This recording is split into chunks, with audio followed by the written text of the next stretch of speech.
it says 9 o'clock. Oh, let's say that. I gotta do that 8 o'clock. Yeah. Actually, there's some stuff over It is 8 o'clock? there. All right, we'll bring the meeting to order, please.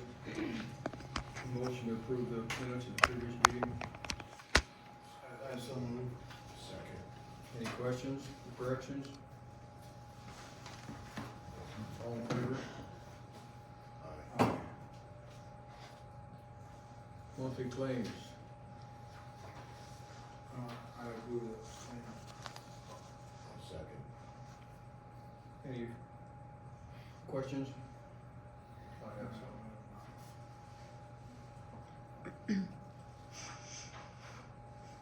On page 6, Janine, the figures don't come out right to me. At the 75,000 and it ended up 67,849. That's how much budget's remaining. I know that, but what you're taking out of it didn't. Because there's already some taken out. So that's the total, so the actual, and then is how much has been taken out previously, so that 2,036.13. And then this specific invoice is for the 1,256.55, so that leaves that remaining budget of 67. Page 9, we're paying property tax. Yes, there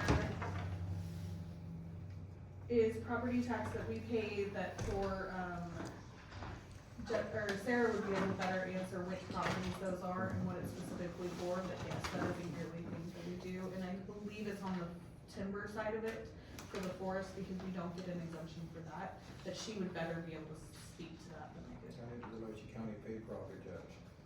I believe for this because it's the timber portion of it, but I can double check with her. And on the computer arts costs and stuff, is that a one time per year cost? No, so this is our I wanna say it's through the quarter, but I will have to double check those invoices.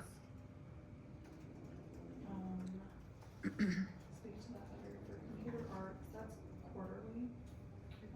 Yeah, quarterly payments for our computer arts. And on page 41, there's a charge for a huge joint from Inland Gear for $2,300. We need to hold that until I can check that out.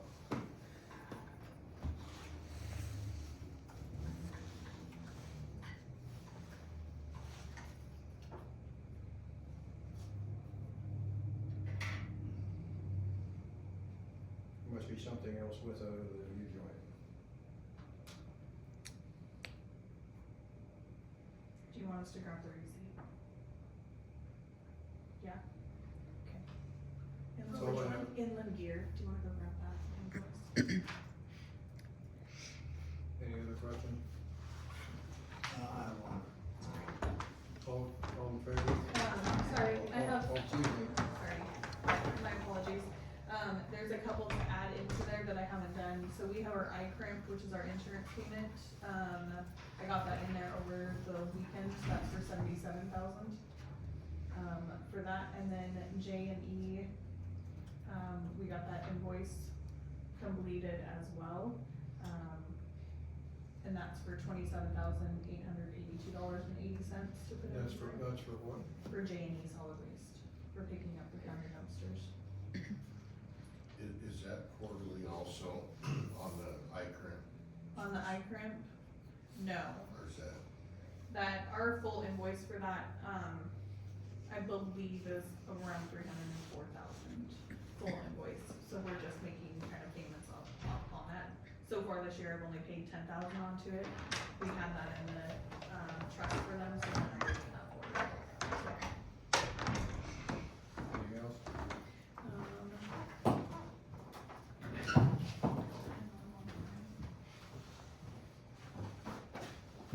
So Janine, could you add how many dollars we received from solid waste? And compare that with how much we they actually split on it. Yes. And do the same thing for, my salaries, but, Sewer? yeah, sewer. So at the next meeting, I'll have the quarterlies and that'll have all of that information. Would that satisfy that? Or would you like that sooner? The sewer and there's a little more, salary, sewer, and,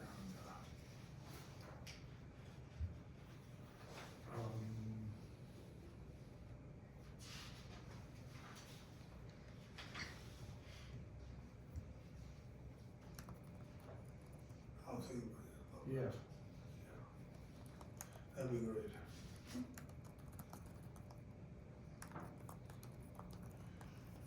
I'm done.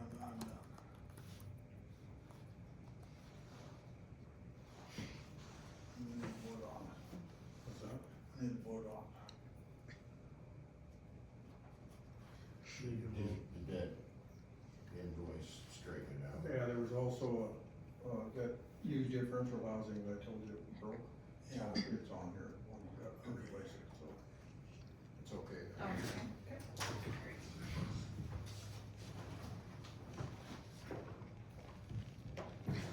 Okay, all in favor, monthly claims, Aye. expenditures requests.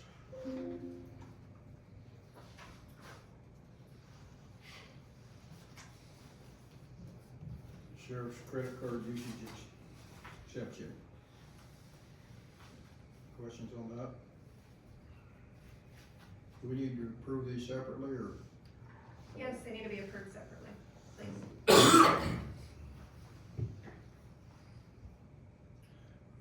I'm over with the sheriff cars separately. Okay, I'll make the motion to, for the sheriff department, we're on the sheriff. Right, department. sir. Okay, I'll move that we, I'll second that. All in favor? Aye. Aye. University of Idaho Extension credit card usage exception. I'll do that. Second. All in favor? Aye. Aye. Passed. Clerk credit card usage exception. I'll move that we approve those. I'll second that. All in favor? Aye. Aye. Prosecutor's office credit card usage. I'll move it for approval, to approve. I'll second that. All in favor? Aye. Aye. Prosecutor's office Idaho Prosecuting Attorney Association training request. We got training going after. So, Commissioners, it's the annual conference in Boise for the Idaho prosecuting attorneys. Something, they put on the training twice a year. Typically, Aaron will go once a year and I will go the other time. I try to go, in the winter because that's when they have the business meeting for the Idaho elected and appointed prosecutors. The fee to pay, to go is paid through our dues. We pay annual dues to the Idaho Prosecuting Attorneys Association every year, and so that's already been paid. It's part of our dues, but this is a request, for travel funds, because I know that our funds are so low, our budget's so tight. I don't know the details of what cash we have and don't have. I wanted to make sure, to be considerate of that. What I'm asking for is payment, for the motel, and then I would pick up the rest of the travel expenses on my own.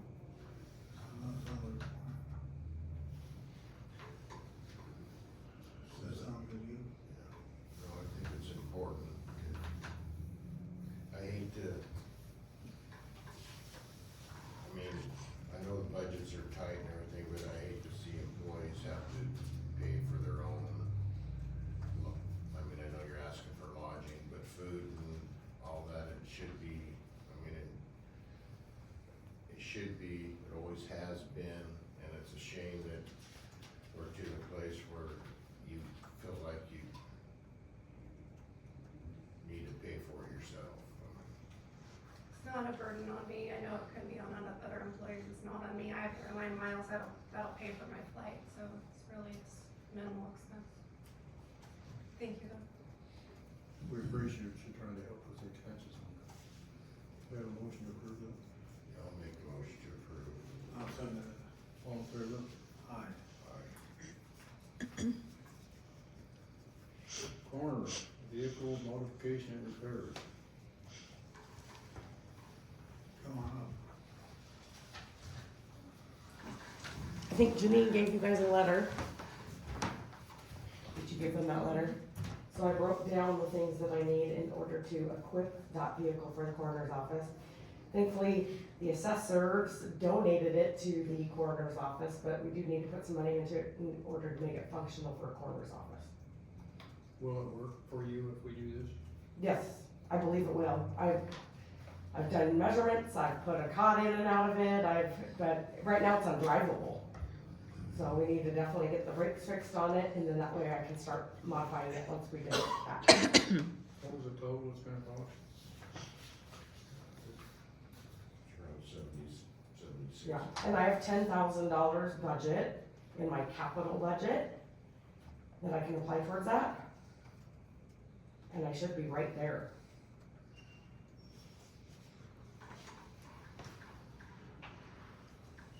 And it looks like that you're gonna be working with Janine Yes. throughout, just to kinda, She keeps me in line. It will require a budget amendment for hers because the capital, the repairs would come out of her D budget, but that capital is not D budget. And so because we would be changing how we're allocating that, we would need an amendment once we're kind of all said and done and we can see where that all hashes out. So this is kind of approval, pre-approval for that, knowing that amendment would need to come down the line at that point if we're looking at that. So what kind of vehicle is it? The 2011 Chevy Traverse, Okay, all-wheel drive. That's what I need. that's good. But some of the places I go, we're gonna, for the rest of the winter, have to put studded snow tires on it, cause I usually go where the roads are not plowed in the winter. And then I've got to, the funeral home already has a police radio in it, but we do have to pay Frontline Communications to take that out of our vehicle, place it into here, and then they're gonna put minimal emergency lighting on it for me. And then, of course, then I gotta put a floor in. For this year, we'll still use funeral home equipment, because I don't have the budget for like a cot and other things, but, next year, that'll be next year's work for it. And then it should be fully a coroner vehicle, owned by the county.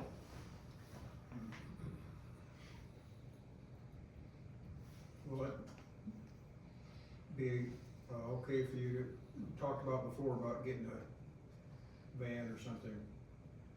Us getting a van or something? Ideally, I would like a pickup, because when I have decomps and all that fun stuff, it's not fun to be in the cab with me, but this will get us by for, Okay, that was my question. yeah, this will get us by for a few years for sure, until maybe we find ourselves in a better situation financially to Okay. do something different. And I won't be beating up my own vehicles, and I appreciate that. Somewhere around the county, we've got a,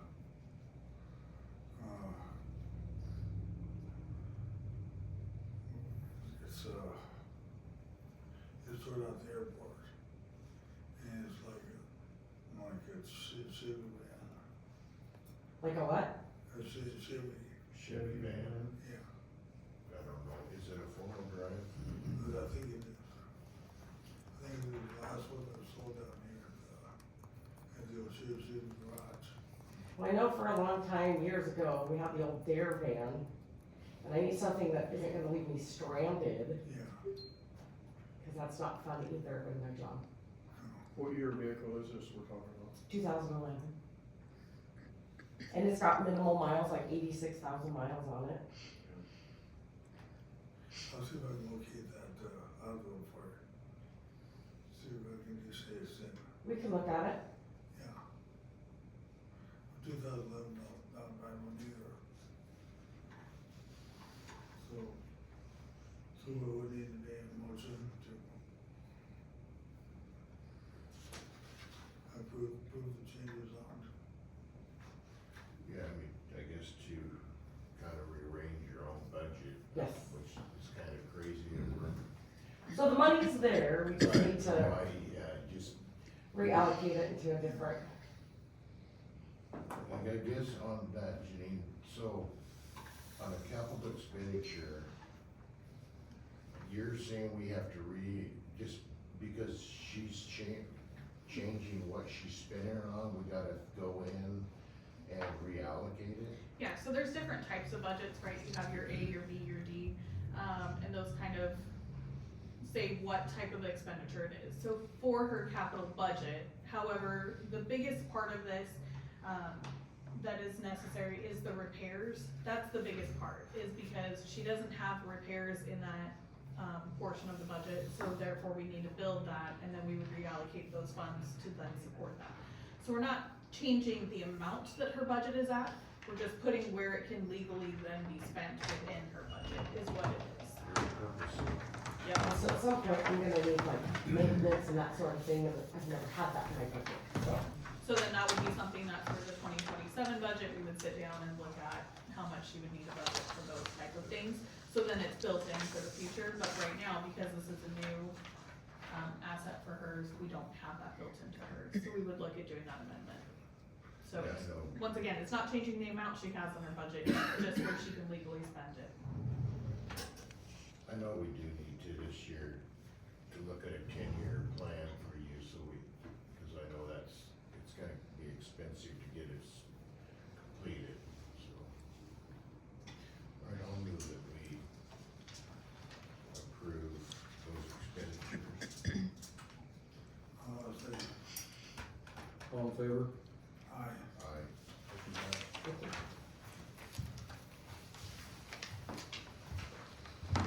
Alcohol beverage approval.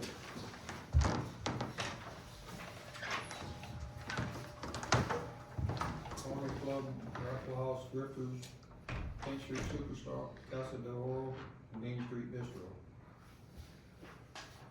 I move that we approve the applications. I'll second. All in favor? Aye. Aye. Rumor Chevy Clarkia, purchase and sale. They the show club paid for the crown, didn't they? Commissioners, if I could. Only because I reviewed it recently, so I might be able to help. Okay. So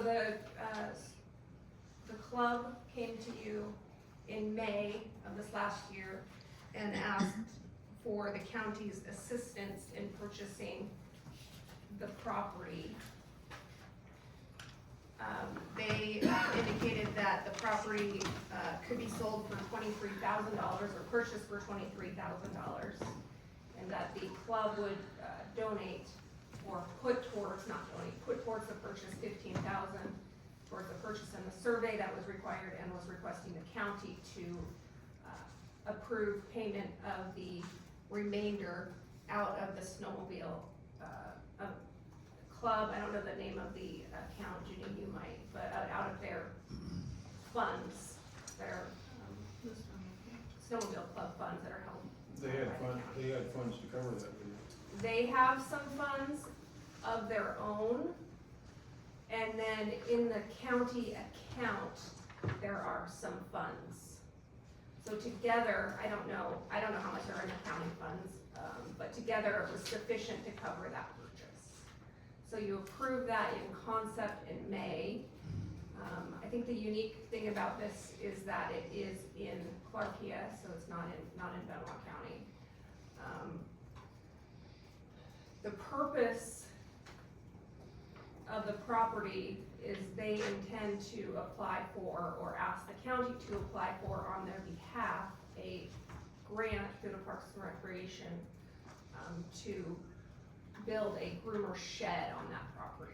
So two pieces, they want to purchase the property and then apply for a grant to build a groomer shed from the Department of Parks and Recs on that property.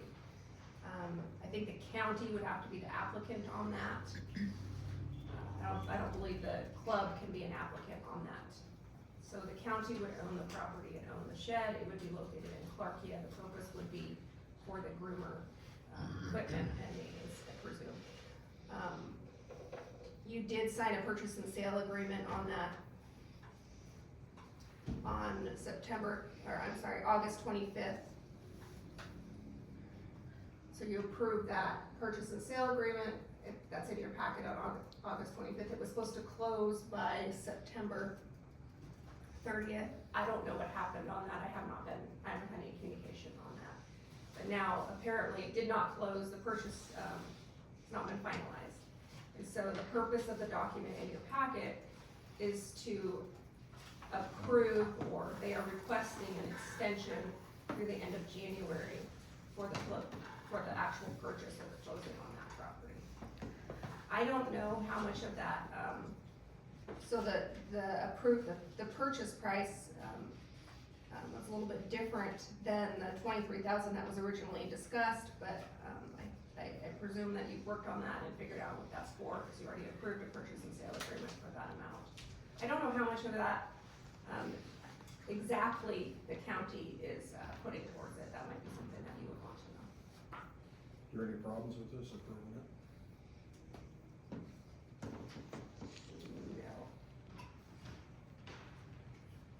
All right, but when you say the county, it's because it's the county's snow groomers fund, right? It's not that it's coming out of a different, anybody else's account or any part of the budget.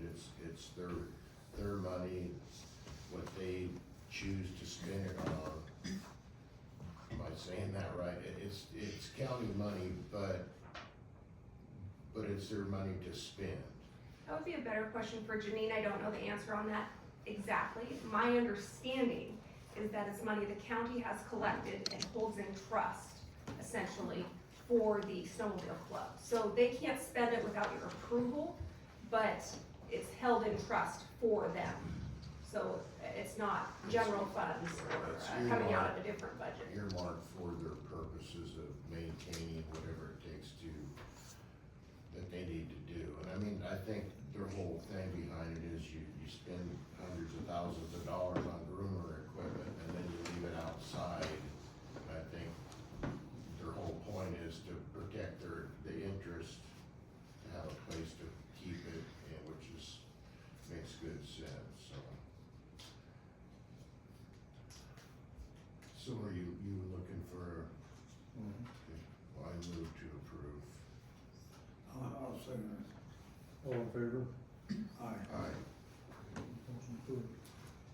Number 6, Stimson Lumber Company donation to Benewah County. This question we had last time on the table was how we were supposed to split it up.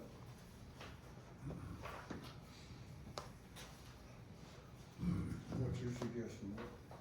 Well, I mean, I see the breakdown of, the different, I guess the people that would receive the share. And it seems like every one of them,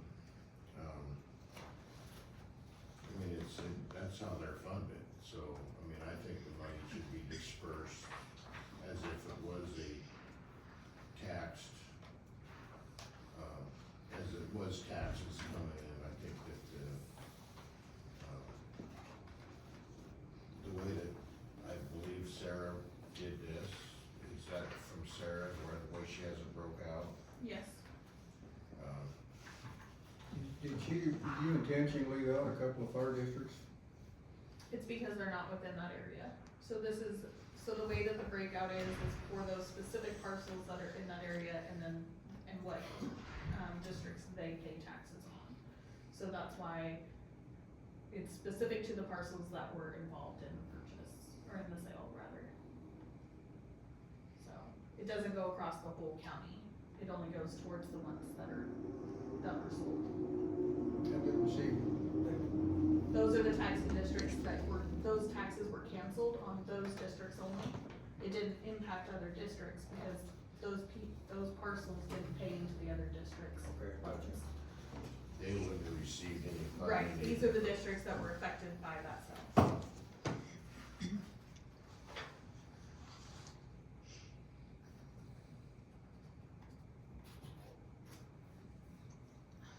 So you wanna make a motion to,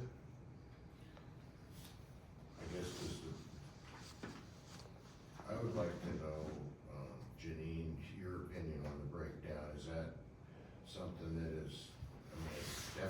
consistent with, is that kind of a recommendation from Sara? Is that the way she would like to see? So Sarah compiled this based off of the questions that you had from the last meeting, which was if you broke it out to the districts that did face that cancellation, what would that look like for those districts? And then you also wanted that list of parcels, so she's included that there for you. The donation was to the county itself, so it is up to the commissioners to determine how they would like to allocate those funds.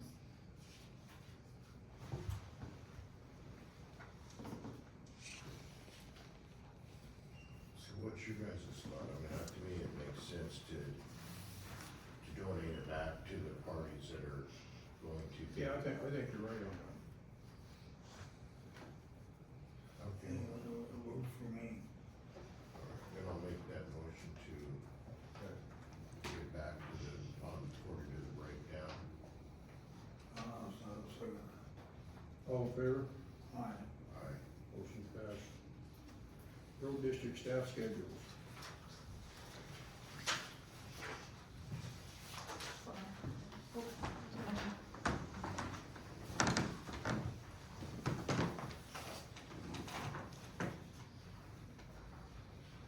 I had that put on there because I was going through some of the timesheets, and it looks to me like some of our road crews are taking advantage of this, hour-wise.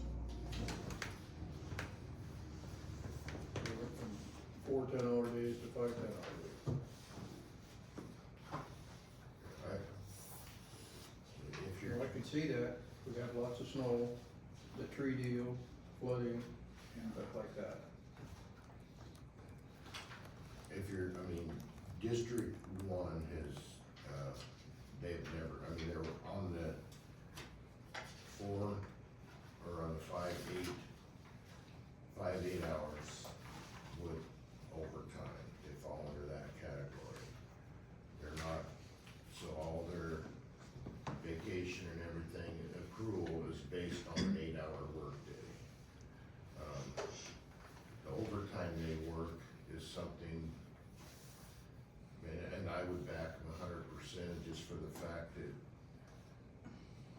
and you know, when you go out to Alder Creek or Benewah or wherever you're going, by the time you get signs and get your equipment set up, and you allow for an hour plus to get out there, hour back, it doesn't give them time to get the job completed, so then you're picking everything up, and so what District One's crew, because of that, the 10-hour or 8 hours with overtime works better for them, just for the fact it gets them to get the jobs done. There's no way that they could get them done in an 8-hour day, so that would put them into another day, and then, but I know with the budget crunch, I know what you're saying, and I'm not disagreeing with you at all, I'm just saying that's works best. Well, like I said, I wouldn't have a problem with it if we were having a bad winter and they really had to put the time in. But the kind of weather we've had, I know District Three's crew is pretty much staying with 8-hour day. That's it. I know with District One is a lot of their time, I mean, whether it's snow removal or with the rain we've been having, they've been spending a lot of time grading. And granted, it's not the best time of year because of the mud and the different It's been a things. tough year on the roads. It's all So- over. They have been just going from, instead of snow plowing, I wish it would have been plowing snow because the road would be better. Yeah. But they're, I personally, I know it's a budget crunch and I don't have problems with the way they're doing it. I mean, I would rather see them take care of safety issues and spend a little more time doing it than not. But I'm just one person, one commissioner. Yeah. In my case, I reeled our guys in to pretty much just 8 hours a day. You know, we had $1,000 of overtime.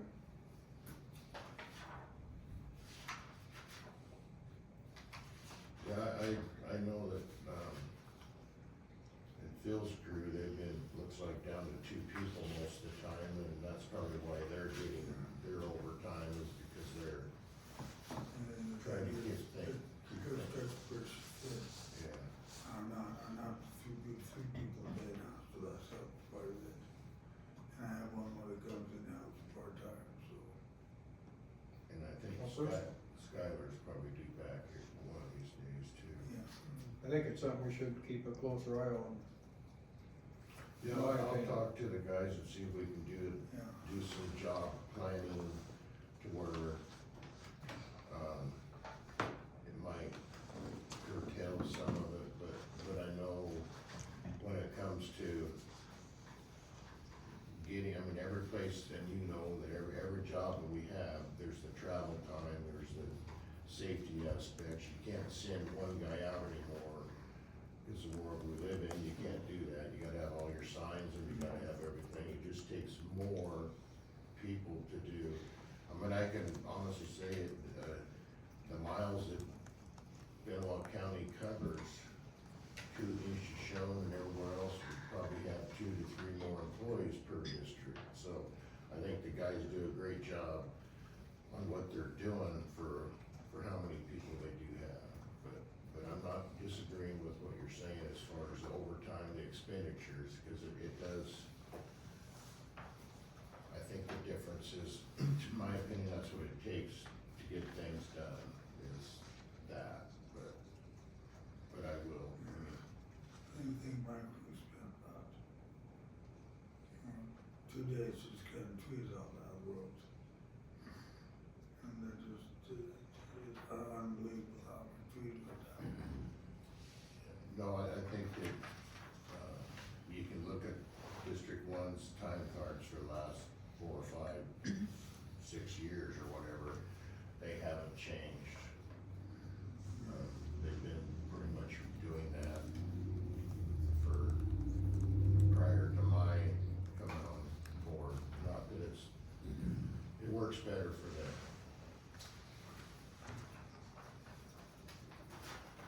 We'll just keep on. I love how we'll just keep on the car time goes.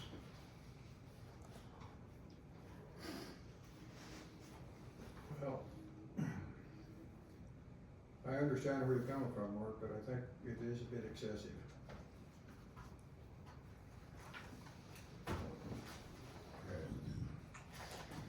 Commissioners, if we may, we have a couple of questions with the schedules for road crew since we're on it, because there's not a set way that the whole is doing it, it's different for each, which makes it, hard on Lynn when she's doing time cards, so could she ask you a couple of questions since we are on the road crew schedules?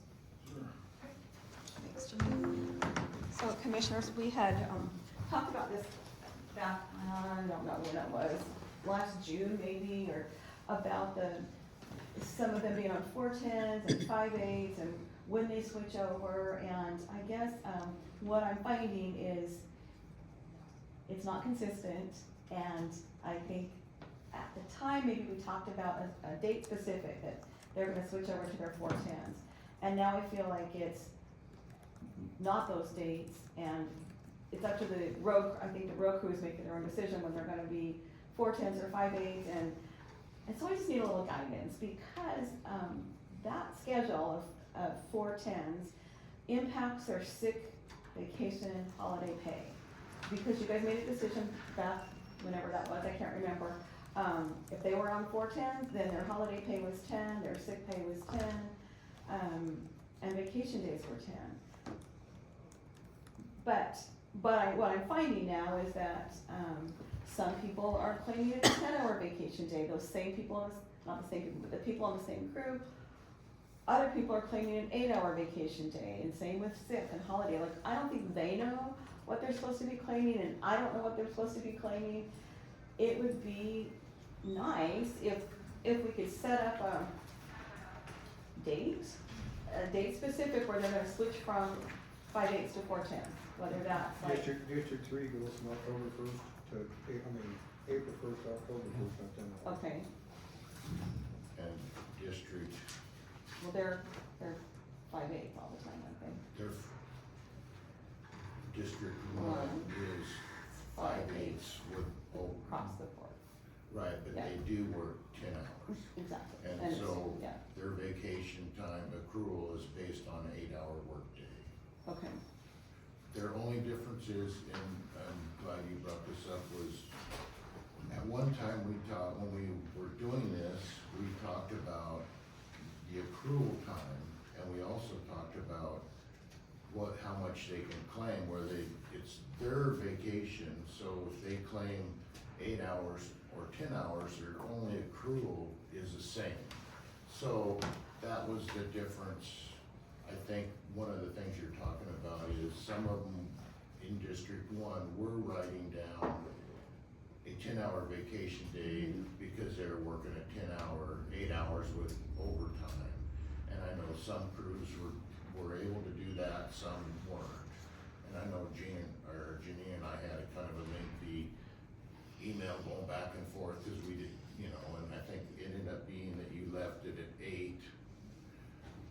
No, So- I believe we left it with whatever was written, 'cause that's Whatever what was you written on approved. there. So I guess that's the way I look at it, if their accrual rate is 8, but they wanna use it up quicker, what's the difference? Sometimes paying it out, we have to we have to get rid of it one way or that's the true, other. yeah, that's true, yeah. So the way I was looking at it, if it's accrual rate is a concern, cause I can see where that would be. But as far as using it, if they claim 10 hours on a day, then they're using more of their vacation. Okay, they're just using But it that's as- my opinion, I don't know That what makes everybody sense. else is thinking, but that's the way I was looking at it. Because it didn't cost the county any more whether you took because it can't create overtime no matter what you do with it. So it just eliminated their vacation time quicker. Okay, Does that make sense to it you? totally makes sense to me, yeah. Okay. But back to the switchover date, cause I guess that doesn't impact District 1, a switchover from 5/8 to 4/10s, but the other two districts, do you just let them decide when they switch? There's specific days that they switch. I'll ask them, okay? Okay, that'd be great. And, I think a lot of your, like the state and everything, they kinda go with, close to daylight savings. And I think that's what Bob, you said October? Yeah. so you're April and October? April 1st, October 1st. Okay, thank you. I think that's fine, that's. Okay, okay. Do the guys know that? Cause I Yeah. think, They look forward to that. they what? They look forward to that. Oh, okay, okay, thank you. Okay, so I guess that answers my questions, if we can have those dates set, then I'll know, Yeah. come October 1, they're back on 5/8. And Phil, you're gonna just, reaffirm that with your crew? Yeah. Okay, all right. Janine, is there any more questions for you as far as that is concerned? I don't think Okay. for that. I think the only other question I have is then, so if they're going over, like last month, right, we had 2.5 holidays. So if the crew is going over the 50 hours, should we be alerting you of that? Because that's something I think that is going on. So, cause that would have been just at the maximum 40 hours of overtime last month for those. So alerting because of, Well, if they're supposed to be working only 5/10s, but they're going over that. If they're on 5/8s, but you're allowing them to work 5/10s, should we be alerting you if they're going over that allotted time? yeah, I think- did notice on their last time, some of them had the 8.5 or 10.5, and I don't know where that half is actually coming from, so I think that's what puts them over the 50 is, and I don't know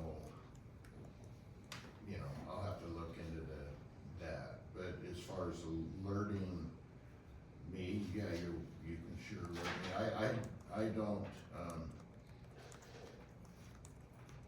I don't wanna make it sound like I'm not aware and concerned about the budget. I am, but I'm also more concerned about the safety and people tearing their cars up, driving through big old potholes and things like that.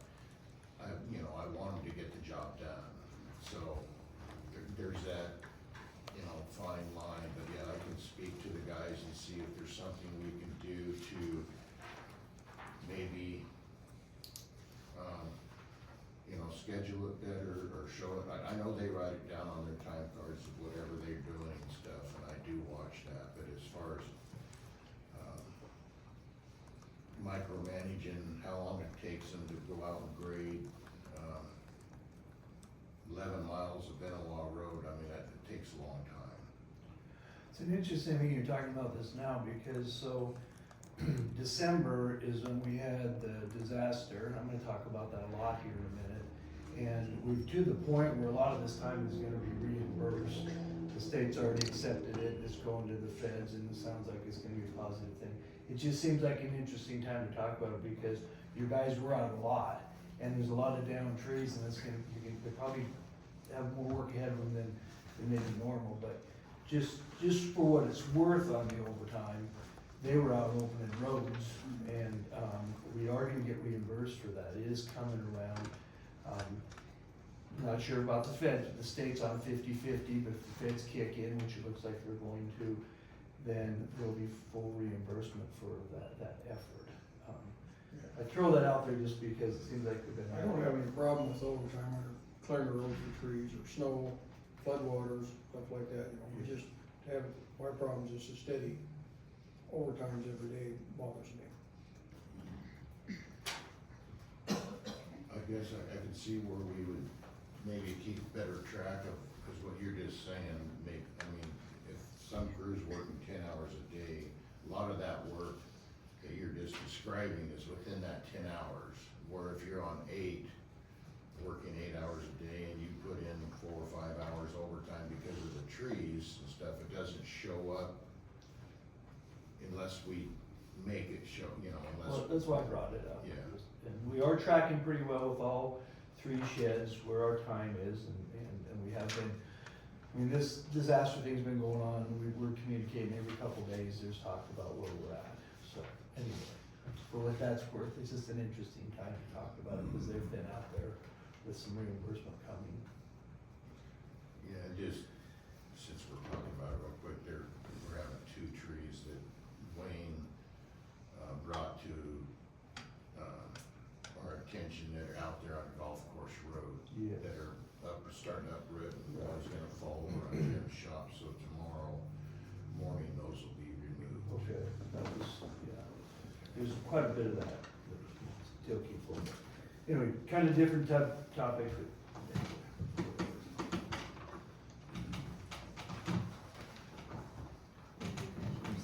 Anything else on that, Mark? No, but I will talk to the crew and see if we can decipher some of that overtime out, see what it is.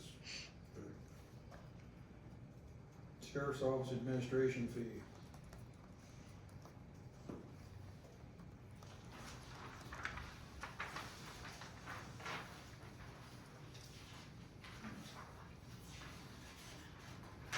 Is that concealed weapons, correct? Yes, Commissioners, that's what the request is related to. So, the Sheriff's Office, processes, concealed weapons permits and does criminal background checks as a part of that. Part of the fee is a state fee, but part of the fee is the Sheriff's Office administrative fee. And the sheriff is asking to increase his, administrative fee, by 25 cents for each application. That requires, commissioner approval, and it requires a resolution.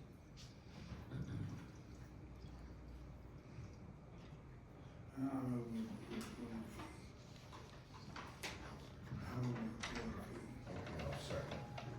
All in favor?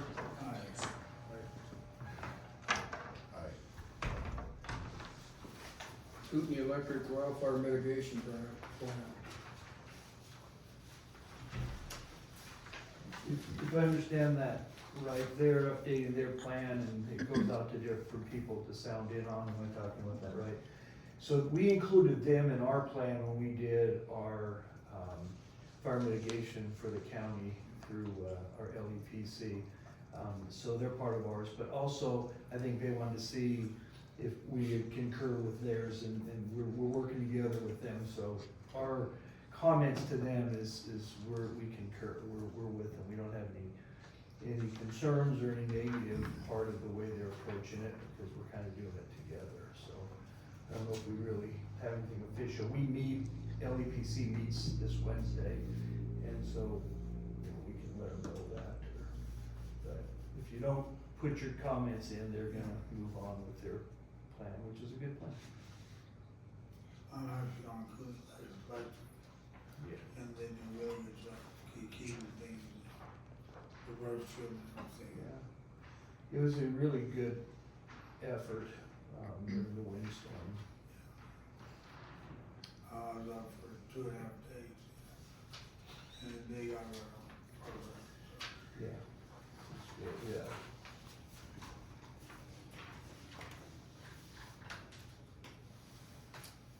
Any other comments on that? Citizens concerned with Milwaukee road maintenance, yeah. Yes, I just wanted to bring this up that, we've had some concerns about the tracking, you know, the mud that comes on, debris and different things. It's been going on for a couple of years and there's been different efforts, but it doesn't seem, we've got, a standard letter that we send out, Mark and I have been working on, we got it kind of from ITD and we did some studying on state statute about debris on the road and safety and different things. So we referred, it's a good letter, but it hasn't got quite the results that we're looking for. And our crews during the same time frame, sometimes it is December, January, where a lot of the tracking is happening. Mostly Milwaukee, but our crews are pretty busy doing other things, so they don't get over there to do it. So it's kind of like the perfect storm happened. But what I think, after visiting with him a couple times, I have before, and he's not the only one, I think we got elevated a little bit. We're not gonna get there with the calls, my running out there weighing, the letters. So what, I don't know if this is action or whatever it is, but this is what I propose to you all is, I would like to set up, I call them the big four, I'd like to set up a meeting with each one of them. If Mark would come with me, and we would talk to Buell, we'd talk to Seibert, we'd talk to Simpson, and we'd talk to Potlatch. Because there's a lot going on out there, and it's gotta be a team effort. The majority is them tracking it, so that's their responsibility. However, we are the one maintenance people, so we have to find a way out there if they don't, and to clean it, to get it to the side. It's an ongoing problem that I think we need to elevate and try to get it resolved. Have some commitment, have some buy-in with each other is what I think we need. What section of road are we talking about? It's probably from about Seibert down, by the railroad tracks come in there. From the tracks down in there? It's a little bit above that because you got Seibert kind of coming down there, you got Buell coming out, you got Potlatch, you know, in the middle, and Stimson's right there. They're a big part of it too. Potlatch has been good though. I don't want to say the times I've asked for something, they've gone out, they've actually done a little bit more than their share. But then it's a little bit of when can we get there, and you know, we can't be waiting when to get there, so we try to get our guys out there. But that stretch there gets pretty much, it tracks into town a little bit some. I mean, it's not a small concern, it's just one that you think professionally the companies need to step The up. track and mud in? Yeah. It It's comes tracking. all the way into the four-way stop. Gets on the ditches and we clean it off, and it's one of those things when if the company's causing the problem, you know, it can't be our responsibility to clean up their issues. But because they come on our road, it turns into our, you know, somewhat our responsibility. So I really think they sound in good when we have conversations at a fairly high level, but I just think it needs to be elevated. And maybe we have a little handshake agreement, or maybe we can write one down or something, I don't know. But the individual I was talking to, and Janine was there too, he's got a really good point, and it's time we do a little better. So if you're willing, I would set those up, and I think we'll go up high enough to where we're talking to the right people that we can have an agreement on how to handle it. It's gonna happen, it happens every year. You're gonna schedule individual meetings? Yes, I think they should be individual, one-on-ones, and, it's to the point we need to do that, because we thought maybe the letters and the communication and the seriousness would get us there, but it's really not. So, if you're all good with that, and it is action, maybe you vote on it. Face to face. Face to face, sit down, maybe even a piece of paper that says, could we kind of agree this is what the meeting said, you know, we don't be all strange about writing agreements that Mariah probably doesn't want me to write anyway, but if we could have that professional relationship with them. So it is an action item, so on making an action or in motion, I know this letter, which it actually can be to all contractors or any. Yeah. I mean, it's not just, I Yeah. mean, if Bob had a contractor in your area that was doing the same thing, we could create this letter or whatever, so it meets all of the needs of the county, not just Milwaukee Road. Totally agree, that might have been, you know, we might have our own Milwaukee Road issue, but, I mean, there's still issues in place, especially if they going, for instance, we had to work at the airport, and our contractor was tracking it out there, so, you know, we grabbed him, and we have a lot of teeth, so we got it done within a half hour to an hour, you know, sometimes, but those letters can go out to other people in different areas, if there's a development, or if there's some kind of movement of goods, and it's dirt, that's gonna end up on a road. Right. So we do have a pretty good letter, because we kinda worked on it a year or two ago, and I'll make a motion, and then we create this that pertain to work for every district, and, meet with the big four, if you will, and if we could have a meeting with those four. so I'll make a motion, for the to create the meeting, but also the letter that would work for all, Benewah County-wide. Okay, I'll second it. all in favor? Aye. Aye, Well, thanks for that, I think that will, thank you. that'll, I think it's I think so. Okay, Jim, you're up. So real quick, I kind of want to jump back on, the declaration we made. We did that a couple weeks ago, I happen not to be here, but we did talk, and we got to the point where we worked through the Office of Emergency Management, which is the state office, and they're out of Coeur d'Alene, and so we talk constantly now. And so every county, the 5 northern counties, at least that, and others, I know many others, because I know they're down south too, have all declared the county disaster, which gets the state the chance to look at it and decide what they feel they should do with it. What they typically do then at that time is they want estimates of what the overall cost statewide is, so they can decide if they're going to the feds, okay? So this has been quite a disaster, more than just us, and so I want you to know that it appears that the dollars, we've been giving them estimates, a lot of them in District 1, 2, 3, and 4, trees down, volume of trees, they like these engineers' estimates that are tied to volume, which I'm able to do that for them, we don't have to go and get anybody consulting, it's working. And everything I'm hearing is this week we'll probably hear that the feds have accepted. We don't know yet, because remember FEMA and the feds is a little different in today's world than it was before. So we don't know what that all means, but it's sounding very positive. If the feds declare it, and it comes in, then FEMA shows up, and then we get the federal money, and then it's either actual costs for what it is, or if it turns into a project where we have to hire a consultant to do, or a contractor to do something, then it's whatever our estimate is. So I just want you to know that is working its way through. It's kind of the hot thing right now in a sense, because it's been quite expensive for, not only for us, but plumber was quite expensive, and Kootenai Electric, quite expensive. Clearwater, I mean, got, really hit hard. they don't have the same kind of funds that Vista does. And Vista's been fantastic but our declaration helps those other agencies get in the middle of it, and so glad we did that. It was the right thing to do, and now we're gonna be able to see how it all comes together. I'll keep you posted.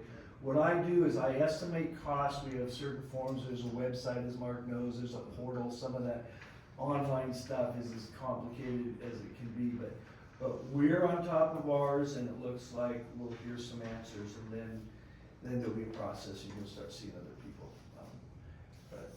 Our guys did a great job, so I don't want, cut me off if you think I'm going too long, but anyway, I gotta tell you about the disaster.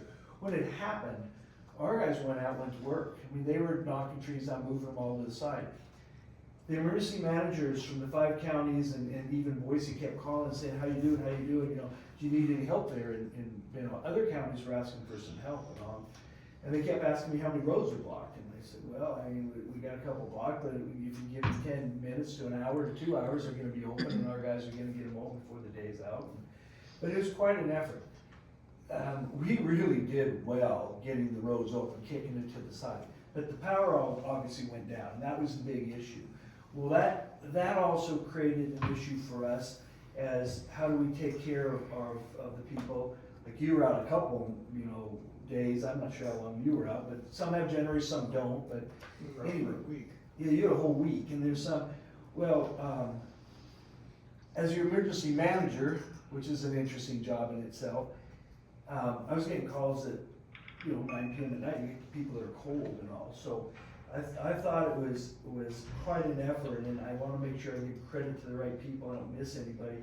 But after we heard about how long it might be out, we started figuring out how are we going to have a warming shelter, how are we going to feed some of these people, how are we going to do that. That was a great idea. Man, the gals went to work, you know. So I'm going to say a few names because I hope I don't miss anybody. But I mean, Tina went to work right away and had stuff going. Janine and Donna were going crazy. When Vista came in, we had that command building up and running, and heat going in, and Red Cross came up, and they had the opportunities. And as an emergency manager, it was nice when somebody called and said their kid was cold, and we had a place to point them. There was more effort than that. We kept it open that night, so you have to have people there spending the night. I don't know who all did. I suspect Janine might have done. I don't know. And I'm missing some of the gals, but please pass it on just because I can't remember their names. I mean, it was a really good effort. Yeah, when I heard about that, I thought, what a great idea. I tell you, should have shown, let it all go and all that, and then we got people calling saying, well, how'd you set it up, and this and that, and the community here, first of all, the community here is crazy. Everybody's got chainsaws in the back of their car, you know. Everybody's knocking the trees down and getting them out of the way. So I just wanted to say that that was quite an effort, and it went good. And those costs that we incurred, we hope to get reimbursed, and we will do everything we can to do that. So anyway, a little bit on emergency management. Our LEPC is Wednesday. Remember, that's the all hazardous plan we're working on, and you know it well. It's quite a plan. It's about a $60,000 effort there. That I'm doing. I hope they help me. It's some of the committee there, and I think that they will. But we're working on that, and I believe I thought it was this year. We hope to get that plan updated. Then we will have our EOP updated that we did. We'll have a fire mitigation that we did, and all plans will be up and running without any hiring anybody. So that's where that is emergency management. As far as road projects and all, we're pretty much clamped down on any road projects. You'll all hear about it before we ever move ahead with any of them because of budget and all. But we're doing the road inventory study, and we're mapping, and this is just us. You know, we didn't hire a consultant to do it. We're doing it. We're comparing roads, so we know what ITV thinks they're paying for. We know what our guys think they're supposed to maintain. We need to know if it's a road that's ours. We need to know if it even is a road, so it can be closed. So all that's kind of being compiled, and that's just the effort. I'm spending a lot of time on trying to make that, as Mariah brought up before, how important it is. We're grinding it. So that's kind of the weekly grind with roads. Public Works, our shed out Santa, you know, we've got it temporarily fixed. iCrimp did come in, they're gonna pay, we've been getting the estimates. And we will have a real fix for you, Bob, but it'll probably be more like when the weather's gone and until actually we get our design and get our contractor and make sure we have iCrimp paying for it all for the most part, but that's further down. The ambulance building, if we want to do the floor, the slab and get that roughed in, we can do that.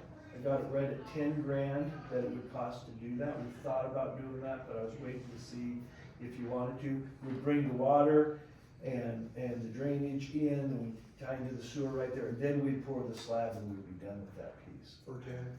For 10 grand. So we've talked about it, you've approved it before, but we're on kind of tighter times now, so you let me know if we want to move ahead with that.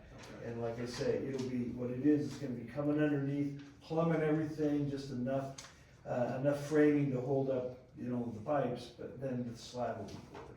We have heat in there, must be doing okay, I'm assuming. Okay. Yeah, the meeting with the Big Four, Mark, I think that would be great. As far as solid waste, Phil, I did talk with them out there. It's a group that runs the Washtuckna landfill. They've marketed us 2 or 3 times, I found out. And they are interested in our solid waste. They're more than interested. So they're like, we've called you before and you've never called us back, you know, and I was like, well, you're talking to the wrong guy. But they're 134 miles round trip shorter. So that's a good thing. That much? That much. Yeah, that much. If I did my math right, I think I did. And we don't have to go over a pass. And so here's kind of the thing. So it's kind of in the grind right now. They're very interested in us.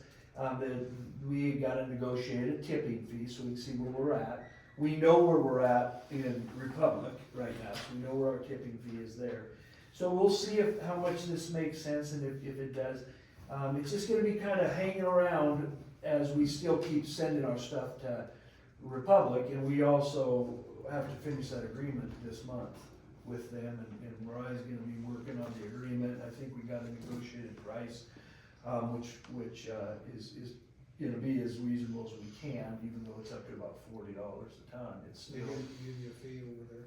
They gave me, not yet, no, they were like, you wanna talk about it, what are you bringing, and how much you bringing, and I said, oh geez, you're a little ahead of me, but here's the one, there's always one battle, right? The battle is for an Idaho company to go into Washington, they have some environmental issues. It's the Apple maggot issue. Okay, it's not that big of an issue, here's why. Bonner's Ferry sends theirs, Sandpoint sends theirs, Moscow just recently did an agreement, they're sending it there. So it's called it's an environmental special use permit that we have to get. I've seen it, they gave me Bonner's counties, we can get there. It's kind of a process that we say, we'll take our green waste after we get that defined, where it'll be. There's a little separating effort you're supposed to make, and it looked like a reasonable effort that we need to change so that we could take ours there.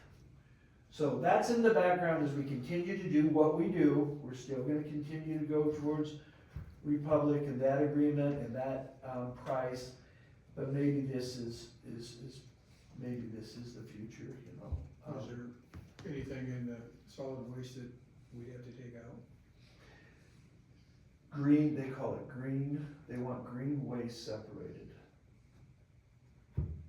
Yeah, I don't know what green waste is yet, but I know that, here's what I do know. I know the guy that does the solid waste up in Sandpoint, and he said. Recording stopped. He said it's not a big issue. I don't know, green waste is like trees and limbs and grass, you know? So there is that, and then you put some certain bins in a few places to try to get people to put that in there. So it's like, what they want you to do is make your effort not to bring something that might be carrying Apple magnets. So I'm not horribly prepared to talk to you about it today, but I do know it looks like if they can pull it off, they just got Moscow to pull it off, the city of Moscow, I think we can pull it off. And if that means, we haul it, it's that much cheaper, and no 4th of July pass, or no lookout pass, not 4th of July, but lookout, that's a good deal, so. When you're researching that, research the trucker requirements too, as far as weight. I will, and, yeah, I mean, because they will have to stop that, obviously, as they go indoors. Well, look into that some, we've been, just kinda got brainstorming there a little while, even looking at, what's the effort of a landfill, how devastating is a landfill if we were trying to create our own up there? There's quite an environmental process in that, and that's why some have gone away from it, but, anyway, I wanted you to know, it seems like that's, some movement we're making, and we're continuing researching that. We haven't given up on communicating with Cooney and those others about, the way Washington out there at the airport handles their, insinuator, but, we'll keep talking about that, we'll see if there's could ever be some team put together, county, with all the counties that are interested in that at some point, but quite the operation, and you would hope in the future that would be the answer. Anyway, so, Washington, that's where it's at. You want to check your mileage. I will, but I'll bet you a hamburger. I think I'm right. I'll check though. I want a cheeseburger. Okay, well, you can have cheeseburgers. I got a little note on floodplain management. Vista's doing a pretty big project, so they've been saying, hey, let's make sure we're talking about how we work in the floodplain, and I'm glad they are. And we've got more floodplain permits, marking over a couple of them than we've had in years, so we're getting them now. And they're not necessarily complicated, but it's good to have some. This one could get complicated, I don't know, but this has got quite a project they're going after. The 2 pumps are in it that you got for us, and the controls there, so we're anticipating sewer going good and not being called out much. Our building permits now require that they get their septic ahead of time, which is a great thing. Panhandle Health's really happy about it, and it's going okay, but at least when they get a building permit, they know that they can get sewer. And that's something that we're happy we're there. We're also on it, go ahead. And that's what I mentioned with sewer. Yeah. And sewer, solid waste, and, road projects. Yeah, the road project, yeah, because from what we get from out there. Okay.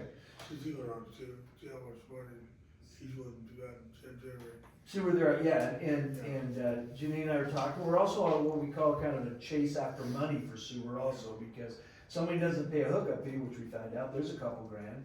They haven't been paying monthly fees for a while, so there's, accumulate, starts getting out there $50 a month. So we're on a chase for money, because we've had some that got hooked up without us, and that stuff happens. But we're trying to track that down, and we are knocking on doors saying, you're hooked up. It's not fun, but we are making a chase. So we're in a money chase for that sewer thing to get it right, and be fair to everybody. But sometimes people get hooked up without us knowing, and it slips through the cracks. Janine's got a good process going to where we can track that, and we send out, invoices so that they're paying at the right times. And so we're on that. P&Z, we've got the hearing on the 22nd. That's the one that had to be delayed because of the windstorm. Yeah. It's on the 22nd, that's the Silfast sub preliminary. That's going well, it's just got delayed unfortunately. And the new language for parcel division is coming at that same hearing. So that's kind of going at. You have a Go ahead. planning and zoning meeting. The 22nd. That's the next one.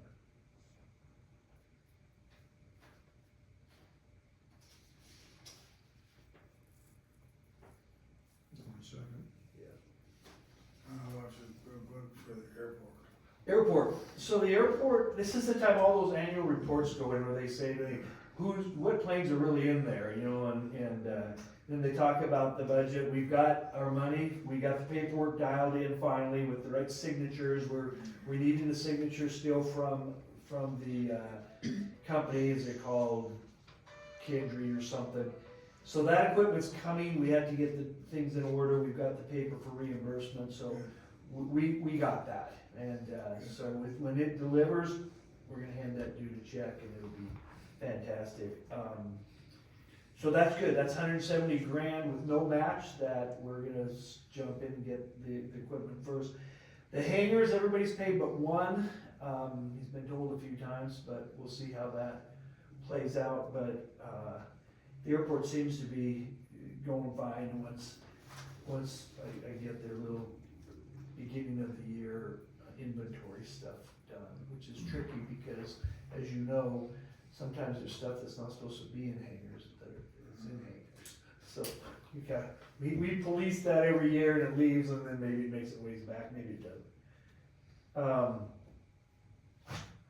think that's it.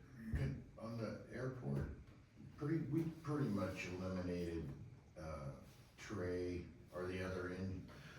Trying to, we can't get rid of them 100% because of that ongoing project that phase one is in.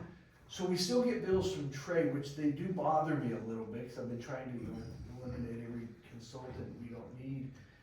However, he is tied to that, and the funds are tied to him, and that started. Well, they're a lot less than before. We Yeah, run every Yeah. month before.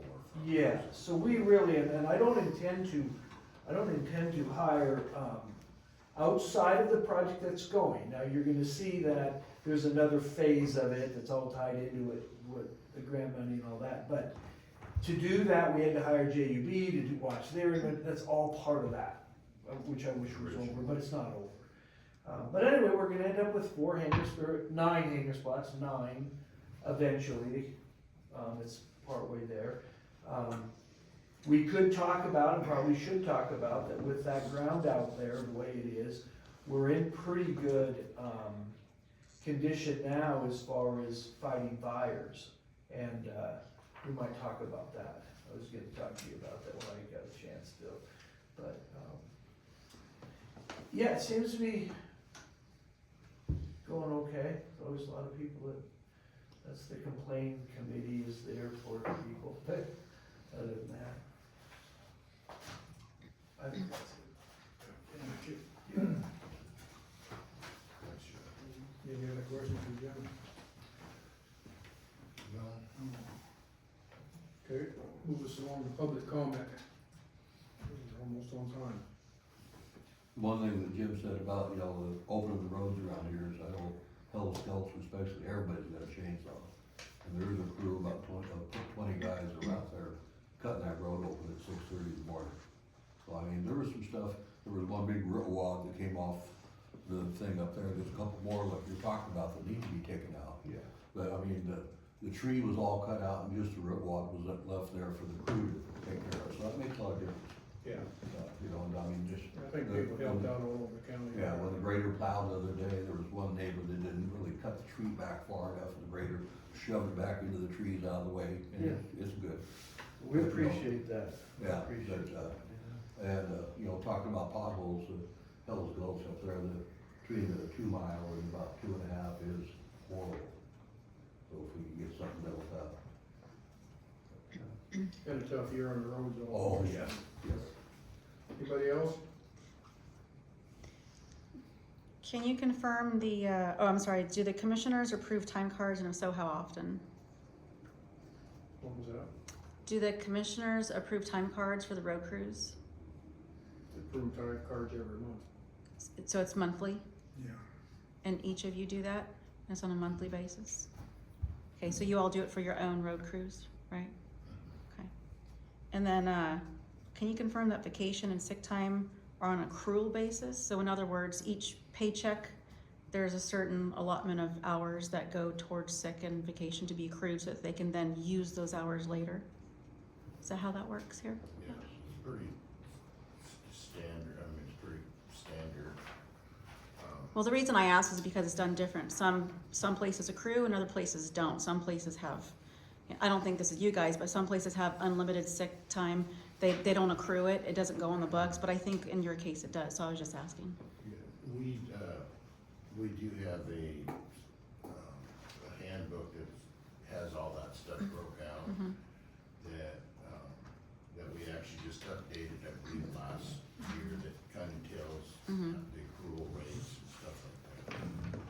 And so if I understand the concern correctly earlier, is that some of the road crews are claiming 10 hours when in fact they may have needed to only claim 8 for vacation, is that correct? Say that one more time. So Sure. there was a concern brought up earlier regarding number of hours being claimed for vacation or sick, what have you. And I believe the number that they were claiming on their time card was 10. In other words, they're deducting 10 from their pool of hours, if you will. And if I recall correctly, I thought that you brought up that maybe they only needed to claim 8, but they're claiming 10 instead. In other words, they're taking too many. They're deducting too much of their hours. I think that was a concern that was brought up, that some of the crew members that are working 8 hours, they're on a schedule of 8 hours, 5 days a week. Mm-hmm. But we're working 10 hours a day. Mm-hmm. When they took a vacation day, they wrote in 10 instead of 8. That was the discussion. Okay. The way I took it is they're only being the accrual rate doesn't change, no matter whether you put in 8 or 10, it's still coming out of their same pot of hours that they have banked. Their accrual rate's the same, but the number of hours that they take are different depending on what they put on their time card. So in other words, from an accounting perspective, it's accrued at the same rate each paycheck, but then when they actually claim the hours on their time card, they put 8 or 10, and that determines how that deducts from their pool. Right. Yeah. Where we have a thing in our,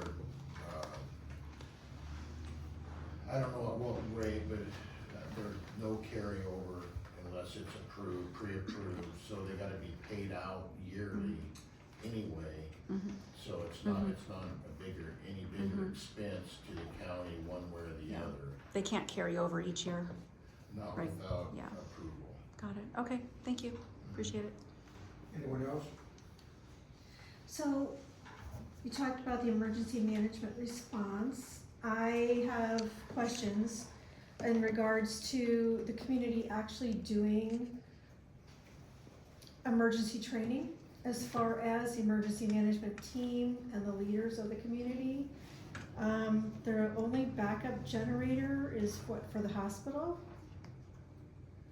And there's no other school or educational facility, like the high school would have been perfect instead of Cormana building. Not saying anything was done incorrectly, don't take it that way, that's not what my intention is. My intention is to move forward, have a proper emergency management program set in place, as far as if you got the senior meal site, getting something that's even closer, such as maybe a hospital could have been utilized, because it's got shower facilities, and everything. And it was on a backup generator from what I understand. I may be incorrect, and please correct me if I'm incorrect. I'm open to that. But what my goal is for the community is to have a better program in place. Make sure we put it out there, because there was no electricity, so there was no internet, there was no way to communicate that there were warming centers. I had no idea. My neighbors had no idea. Nobody up on Cherry Creek knew anything, that we could come down and got a warm meal instead of, cooking over our little open fires or whatever we had going on, or fireplaces. But some of us don't have those fireplaces to cook on, and, making sure we implement a program, it goes out in the mail, maybe on the back of your utility statement or something, saying going forward, this is where our emergency locations are gonna be if there's ever a natural disaster. But having a natural disaster in place, having a natural disaster program in place where people can come and warm up, shower, take care of things.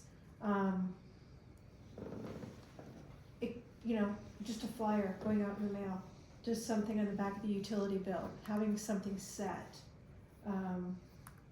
Speaking from military experience, this is where I'm coming from. So I would like to see something better organized and put out, that's not over the internet and that's not having to go through electric programs, because there were none to be had.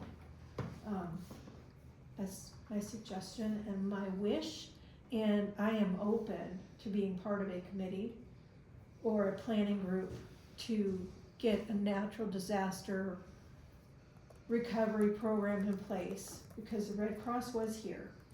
You know, Miss Reed was contacted, which is grateful, right? She set up the cots and everything at the Cormana building. And Tina was great, because Tina got the meal program going with all her volunteers. So that's wonderful. This community does help each other. But that's my desire. I'd like to see something, because I'm not moving. This is my forever home. And I would like to see something better for us. A better outcome. Is there anything in mitigation plan that includes that, Jim? Yeah, the emergency management plan that we have in, you know, maybe the best answer I could give you is, we do meet quarterly, the local emergency planning committee, and we talk about stuff just like you're talking about. The state of Idaho and our office out Coeur d'Alene kind of coordinates all that with us. But yeah, you're welcome to come to that, and we could talk about it, like Wednesday's even happening, and we're gonna go over, you know, how it went and how we did, and it was actually pretty impressive.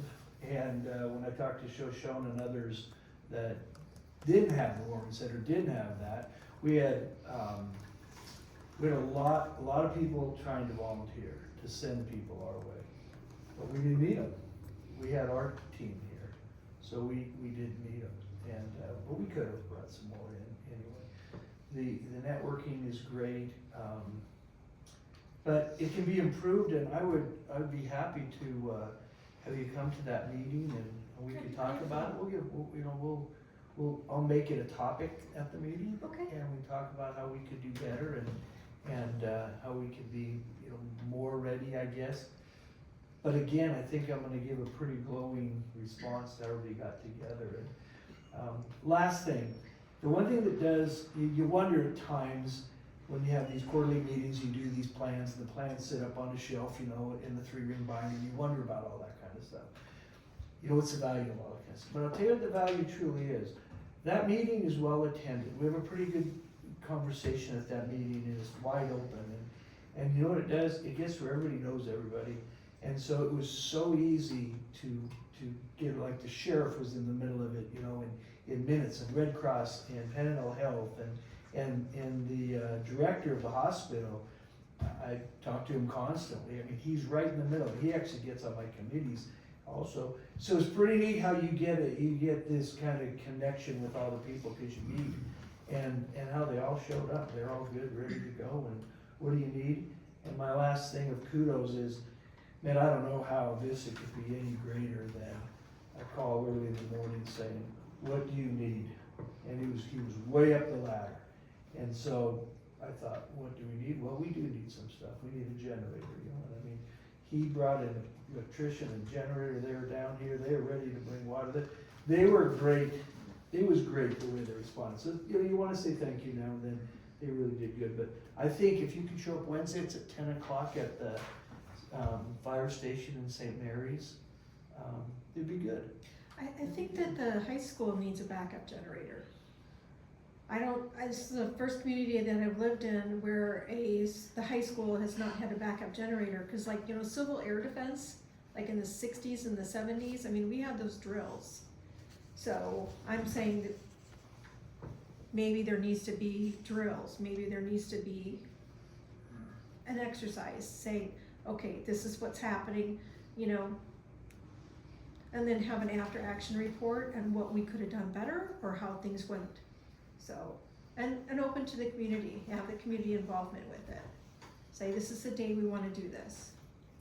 I don't know if you knew it or not, Jim, the White Fire Hall has backup generator and a kitchen, and we set that up for disaster people. You guys are on our team. We talked to them. We knew what was going on. Okay. We knew what was going on in Ferdinand, and Fernwood, I mean, and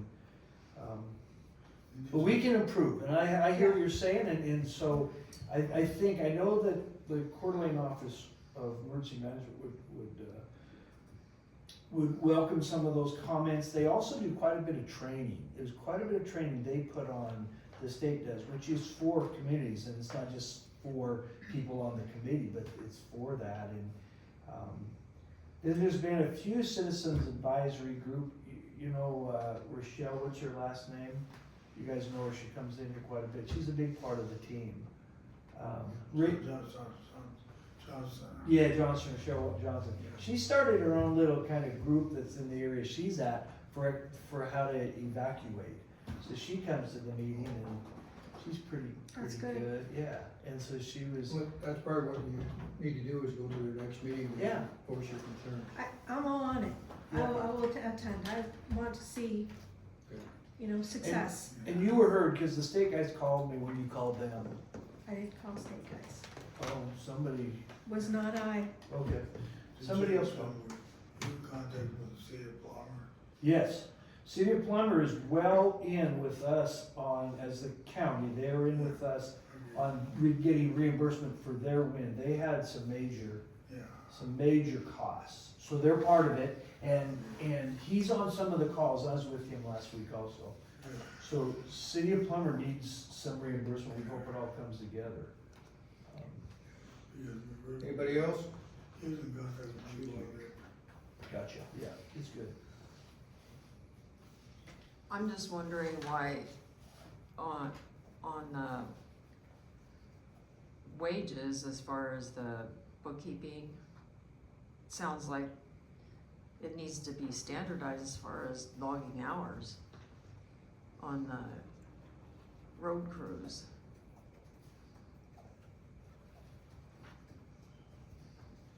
Sounds like, to me, When you say logging hours, nobody writes down anything that they don't work.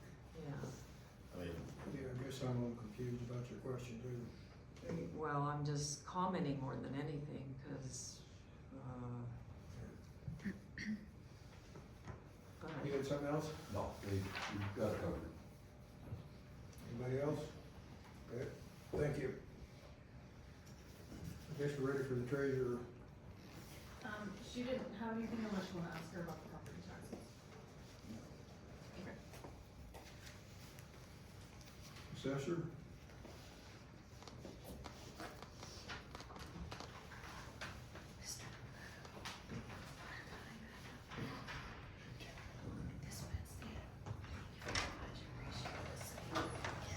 Oh, there she is. I don't have anything, but I went ahead and wrote up some stuff from the meeting, just because, Updating manual, so I'll welcome your. so, the financial, just because we have that extension for December and June's taxes, we're not balanced, well, we're balanced, we just haven't made it with all the ECs back over to me to give you exact numbers. But I know that the hospital is up to date on their payments. The taxes that we collected for 2025 were at 57%, which is higher than most years. Just because the roads are such a huge topic right now, I wanted to let you guys know that $288,729.17 is what the 2025 taxes are bringing in. That's gonna leave $192,473 left to come in on taxes. Of course, that's not all the revenue for the road items, but it's some. If you were to listen to the IEC meeting, they're saying that the counties and cities are going to probably need to cut services. What those services are gonna be, we don't know yet. The 2026 and 27 budget years are going to be very challenging for counties and cities, and there's gonna be a lot of changes. Listening to the loss of revenue that the state is going to be receiving is gonna trickle down to us. There's a lot of comments on Facebook that have been saying that we lost $3 million. We didn't lose $3 million. It is a loss of revenue from state and federal funding, and it is also, the difference in spending at the county trying to get things updated. So I wanted to make that very clear. Property taxes are not going to go up to cover this. I've heard from some people that, oh, well, they're gonna increase the property taxes to cover this loss. You can't. We're at 3% cap, that's all we can collect for the next year. The additional, new construction that people are talking about out there that says, oh, well, they're getting all this additional money. That first year it brings in a little bit of money, not that much. And then it's a tax shift on the parcels for the following year.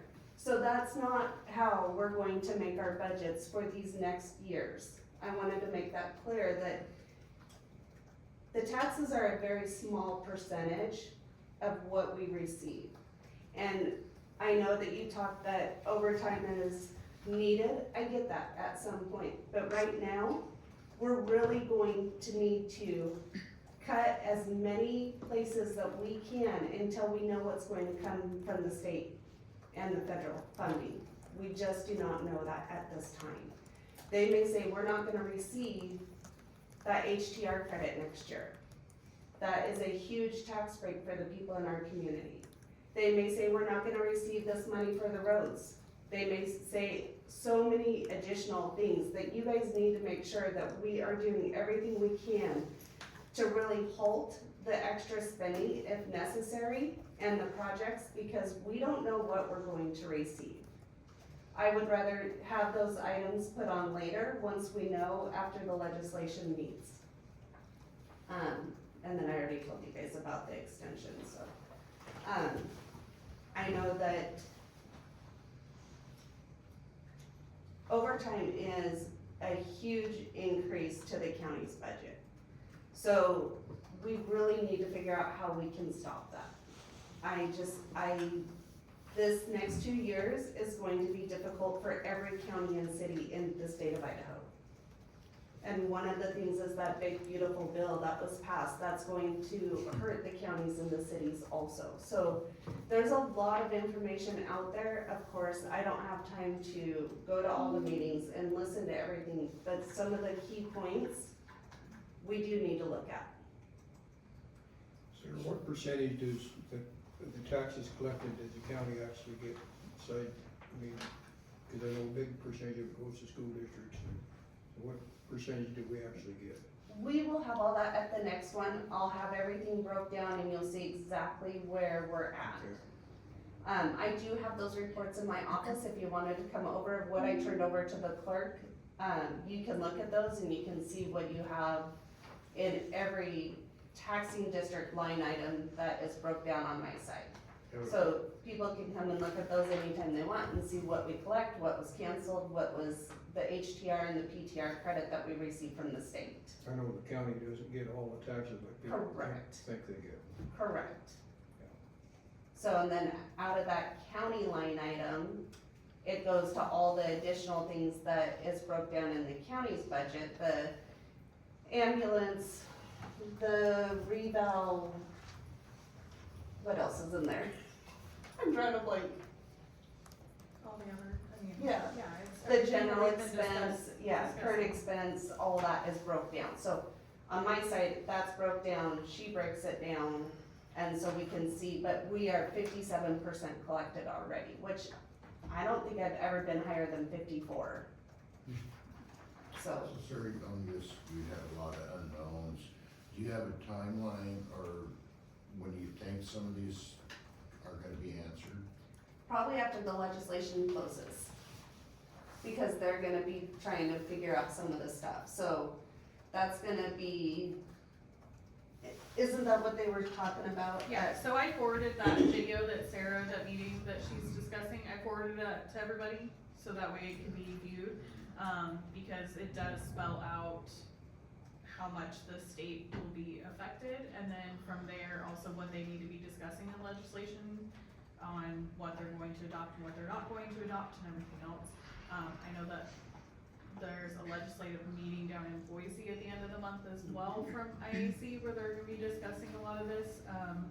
I don't have the capacity to go to that, but, it's encouraged somebody to go, to kinda see that because it's definitely gonna be something, it's gonna be big, whatever it is. Because it's state is saying they're not going to be receiving the funds from the government like we have been receiving for Idaho.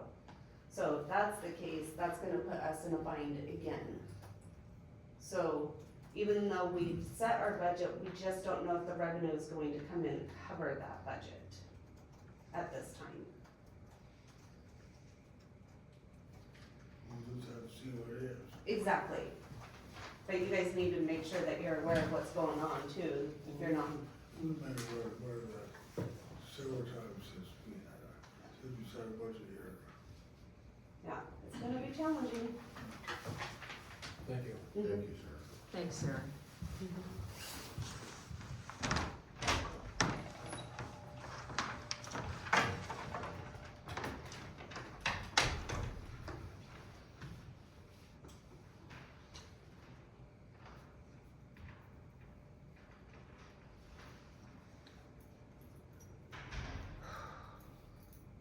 And she in?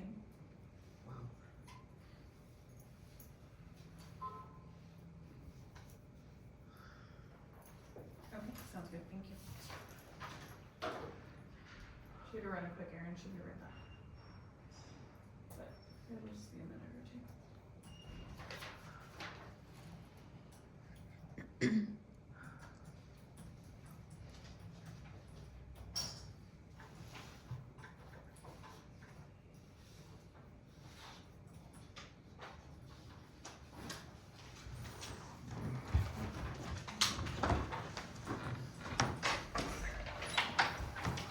Next time you can stand up.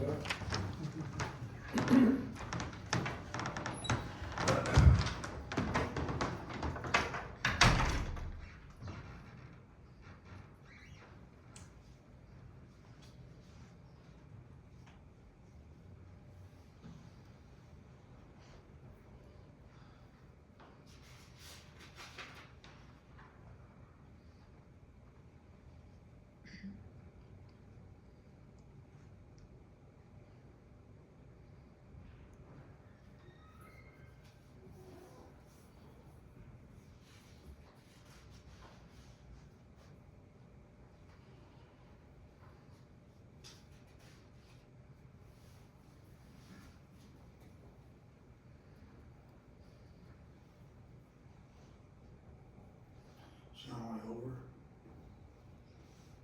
She had to step out for just a minute, she'll be right back.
Good morning.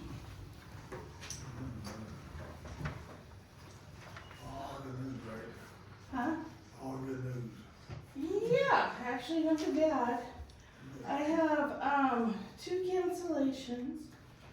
One was a house that was put on the wrong parcel, I just need to get it off of this parcel, we corrected it to the other one. And then one that is a county parcel that we had value on, I thought it was a tax deed parcel, but it wasn't, so it should be exempt, so we aren't accruing tax on that, so that's those 2 cancellations there.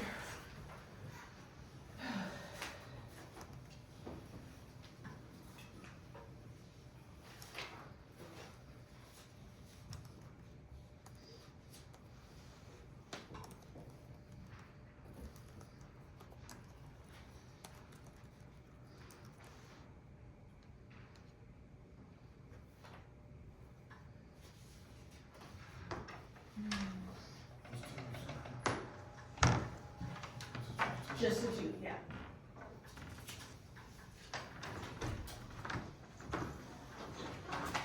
And then, the other thing I just wanted to touch base with you on, because there's information going out from Avista on the per kilowatt hour tax. So, they're have put out information to their customers that, they're going to be taxed by the taxing districts on a per kilowatt, and the state as a by a per kilowatt hour basis. And I just wanted to make sure you had good information on that, because you may have questions. I know we've had a few. So it's not a new tax, it's a replacement.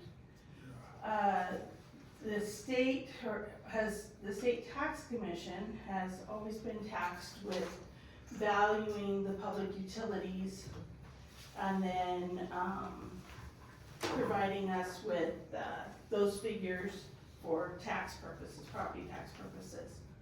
A few years ago, there was a lawsuit by several of the the power companies, rate-regulated power companies, and it went to the Idaho Supreme Court, and the state lost. And it had to do with the methodology that they were using to come up with that value. And so, in efforts to stay out of court and come to a resolution that was fair for everybody, they had, a lot of discussions on what can we do to make a fair assessment. And so, the proposal was a per unit tax, so per kilowatt hour for power companies, per therm for gas companies, and that was, the proposal was from the utilities. Research showed a lot of states actually do it that way. It seemed to be a fair way. And the legislature passed House Bill 329 to do that. And what it does is it totally replaces in those property tax dollars that we would have been collecting from those utilities. In our county, all we have is Avista that's rate regulated. Is that gonna be anywhere close to the property tax? It's supposed to be, so this first year is supposed to be exactly the same. So they, did a lot of care to work together to try to make sure it was a fairly smooth transition. The state will collect reports from the utilities and bill it. My understanding, collect the money and then remit to the county, like they do with some of the other revenue sharing stuff. And then the county would remit to all the taxing districts.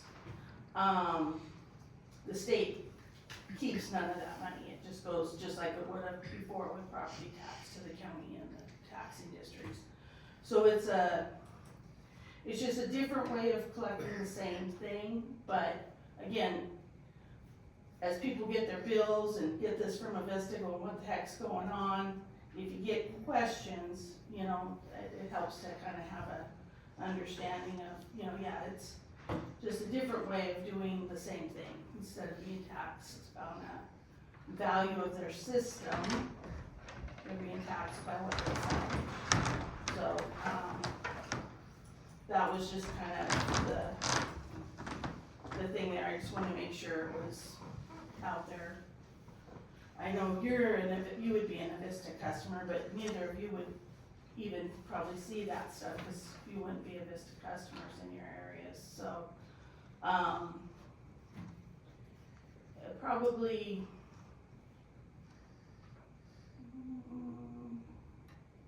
less than half of our county would be, but again, the county itself and the taxing districts, the way that they have framed it, it should be a wash. It's just a different way of collecting, so.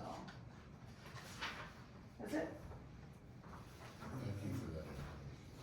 You're welcome. Do you have any questions, or? No, I think. Okay, did you get a thing with your bill? Yeah. Yeah. Cause it was a little confusing when I read, well, knowing what I knew, I thought, it almost sounds like it was something new. So, but it was very small amount, so. And they'll have to put it on the bills starting next year. But January 2027. 7, yeah. But I wouldn't be surprised if they didn't do it sooner than that, just to have it out there. But it's pretty minor For now. for now. Well, yeah. And I think that, with it being a legislative thing, the rate itself is in the legislation. So that rate can't be just changed. That's actually in the bill. The rate was, if I remember right.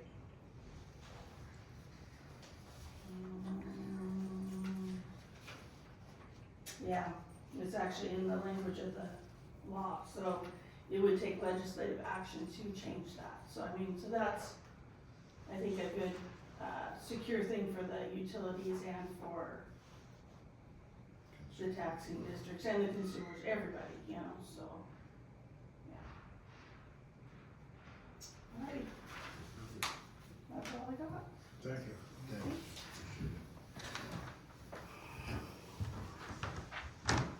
Okay, need a motion for executive session. Second.